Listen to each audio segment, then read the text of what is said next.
In finance, there are some ideas that are so big, so fundamental, we basically treat them like the laws of physics. But what if one of the most important laws, the one about playing it safe, about diversification, is actually built on a really fragile illusion?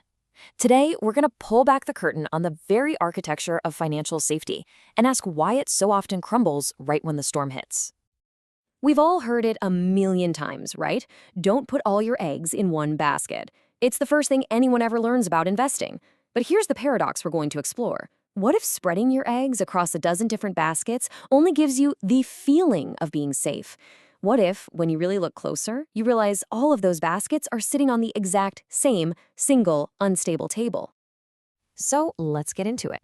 First, we're going to look at the elegant promise of diversification. The theory that underpins almost every portfolio on the planet.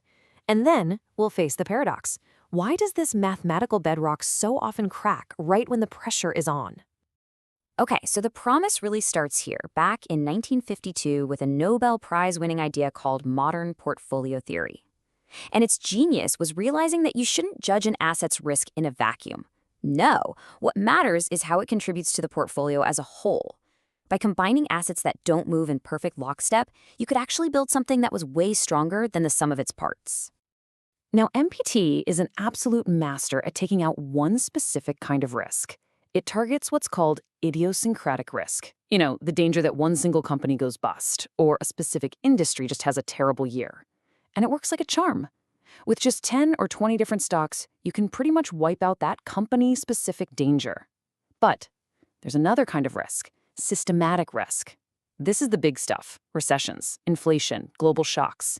And it survives. It's the ghost in the machine that diversification just can't seem to touch. And this is exactly where we find the blueprint's blind spot. And it's not just one little flaw, it's a double whammy. One part is mathematical, and the other is psychological.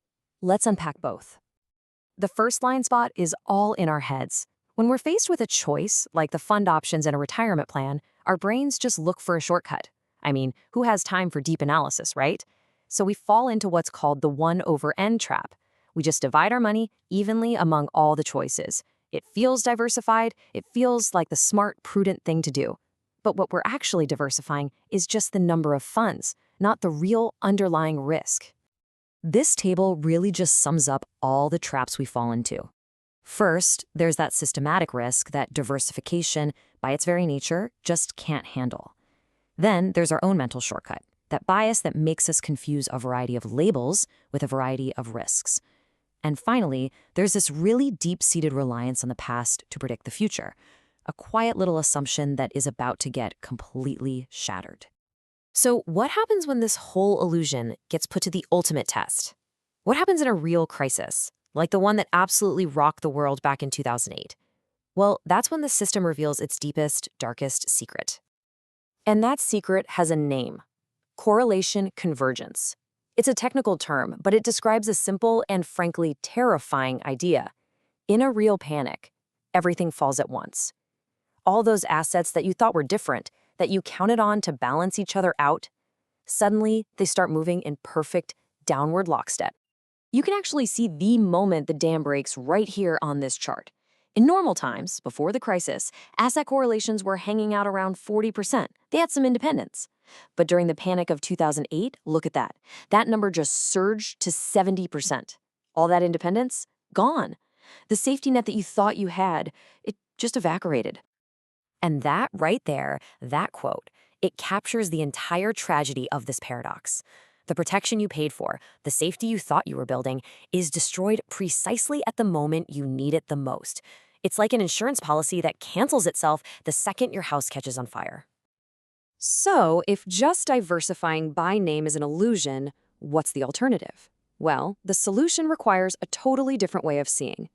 We have to stop looking at the superficial labels on our investments and start looking at their hidden DNA. Yeah, we need a new way of seeing, a kind of financial X-ray vision that lets us peer right past those superficial labels and see what's really going on underneath. Okay, take a look at this. On the surface, any investor would feel pretty good about this portfolio. You've got tech stocks, private equity, emerging markets, growth funds. It looks wonderfully spread out. It seems to check all the right boxes of conventional wisdom. But now let's turn on the X-ray vision. And wow, this is the hidden danger. See, beneath all those different names, every single one of these assets is basically a bet on one thing, the growth factor. So when economic growth stumbles, they don't balance each other out.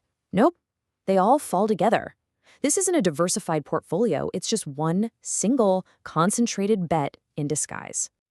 This right here captures the entire shift in thinking. The old question was always, how many things do I own? The new, much smarter question is, how many truly different drivers of return do I own? It's a huge leap from diversifying by name to diversifying by actual economic principle. So how do we actually do this? Well, now we get to peek at the real frontier of finance and explore how the most sophisticated thinkers out there are trying to engineer portfolios that are truly resilient, ones that can actually weather any storm. One really elegant idea is called risk parity, and it's famously captured in the all-weather portfolio. The concept is actually pretty simple. Instead of trying to guess what the future holds, you build a portfolio that's balanced to do reasonably well in any of the 4 possible economic seasons: rising growth, rising inflation, or falling inflation. You're not betting on the forecast, you're building for the climate. But even that can't get rid of all the risk. For the really extreme, black swan type events, you need something more direct: actual insurance. This means buying things that are designed to pay off when markets are in a total panic. Now, just like any insurance, it has a cost. You pay a small, regular premium during the calm times, but in exchange, you get a protective payout that can literally save your portfolio during a real catastrophe. And this brings us back to the one question that just cuts through the entire illusion.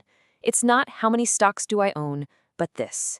If the market plummets 20% tomorrow, when fear takes over and all those correlations slam together to one, what happens to my portfolio? How much protection does it really provide?